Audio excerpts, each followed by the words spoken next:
Hi, this is Congresswoman Mikie Sherrill. And I just wanted to talk to you tonight about recent events, what happened, and what Congress is planning to do about it. I think most of you know how proud I've always been to be an American and to be part of this great country. And one of the things that's really a birthright of American citizens is our democracy. And one part that I'm especially proud of that is the peaceful transition of government. In fact, it was noted by foreign powers when John Adams was in the presidency and he lost.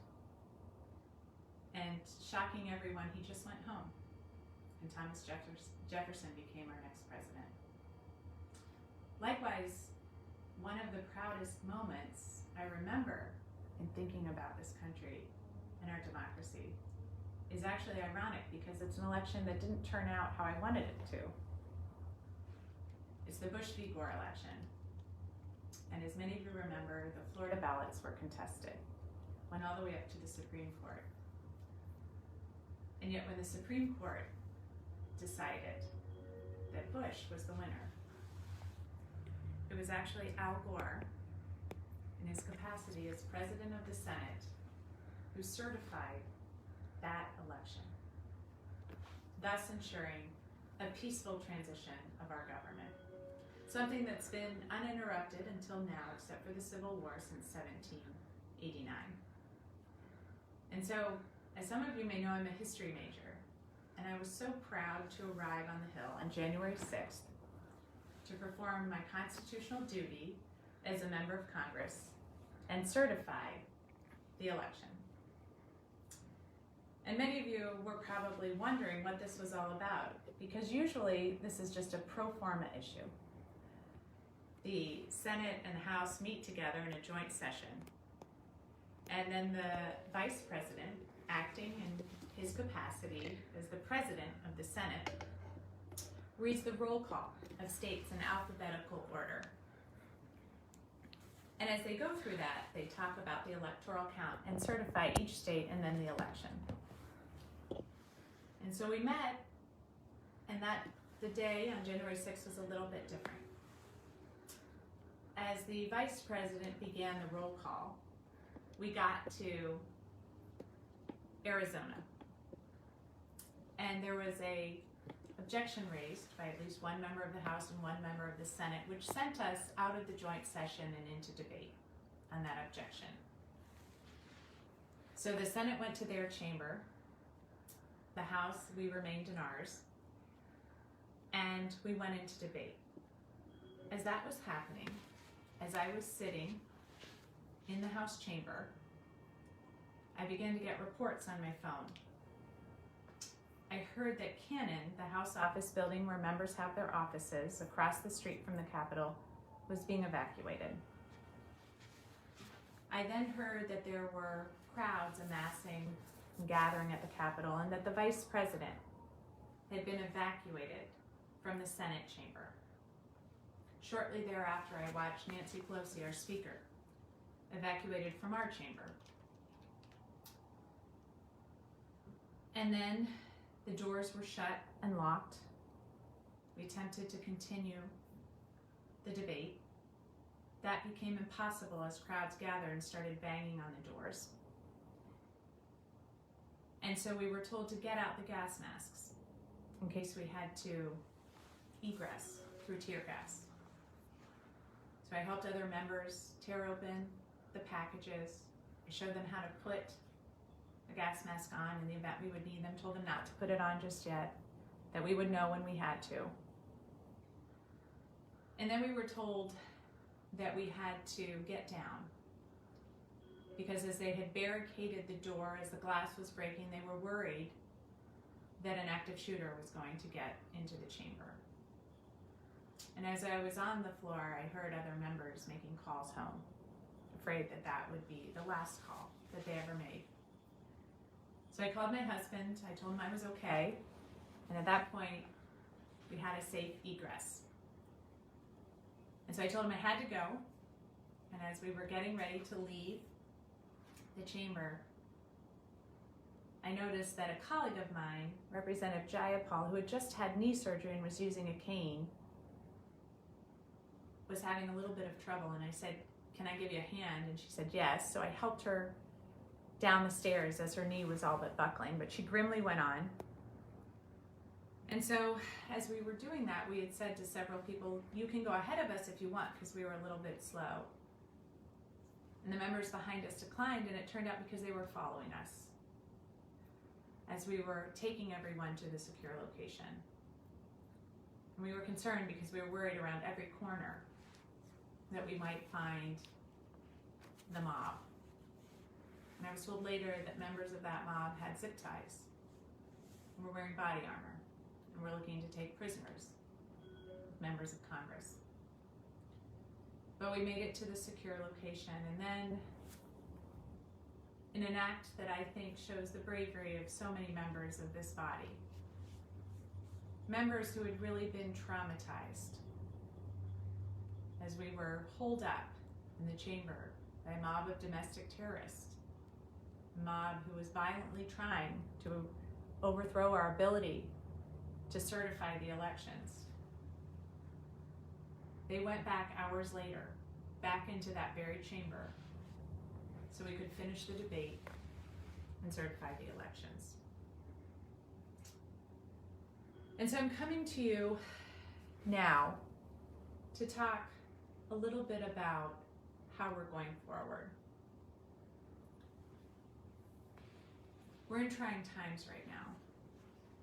I think many of you know I've been working ceaselessly to bring this country together, to unite our country, to do everything I can to reach across the aisle, to make arguments that I think all Americans care about, to talk about how the president, when I impeached him the first time, was using Russian intelligence that our American intelligence agencies have said was incorrect to try to force a foreign power, Ukraine, to dig up dirt on his opponent, Joe Biden, and undermine our democratic elections.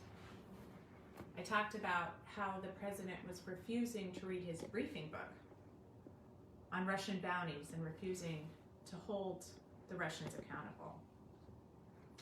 I've talked about how I thought he had failed in his duties as commander-in-chief when he called our service members and veterans suckers and losers. Again and again and again, I've reached out on things that I care very deeply about. And not just on issues of national security, but issues of coronavirus and taking care of this country during a crisis. And so now we've come to this moment.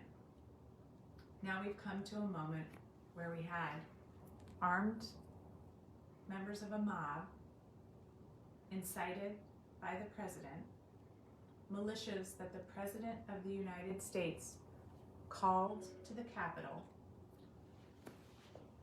to try to ensure that Congress could not certify the election and to ensure that we could not have a peaceful transfer of power. So other than the Civil War, for the first time since 1789, we will not have a peaceful transition of power. We will, however, have a transition of power on January 20th, and Joe Biden will be our next president. But I also wanted to talk to you about the fact that this president needs to be removed, and we need to ensure that he can't run for office again. We need to ensure that he doesn't have access to intelligence. We need to make sure of that because I believe this president will just use that for his personal gain. And we need to make sure that all of those people who are complicit with this president, who aided and abetted him in his drive to overturn the election results, the results that the people had voted on, that they are held accountable to. So tonight, and here in Washington, I will be going to the floor to vote on the 25th Amendment resolution. I'll be voting to say that the president does not have the capacity to discharge his duties. I think he already should have resigned given his recent actions, but he's not. And yet in order to enact the 25th Amendment, we need the vice president. he has indicated he is not going to act.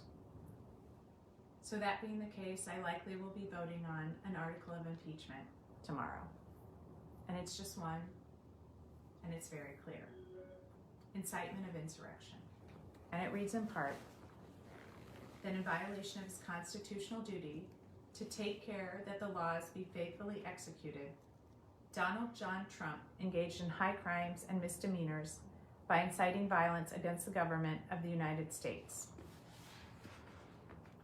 And in all this, President Trump gravely endangered the security of the United States and its institutions of government. He threatened the integrity of the democratic system, interfered with the peaceful transition of power, and imperiled a co-equal branch of government.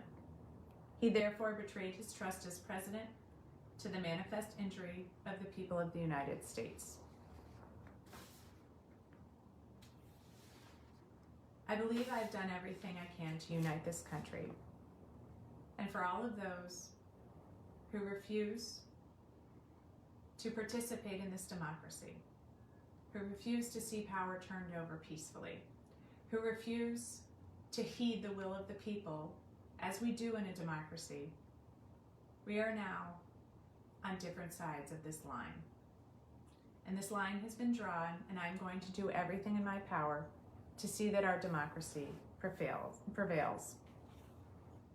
Because we can't have a democracy if we have a president who incites violence to overturn the results. We can't have a democracy if too many members of our police force and our military are acting to overturn it and undermine it.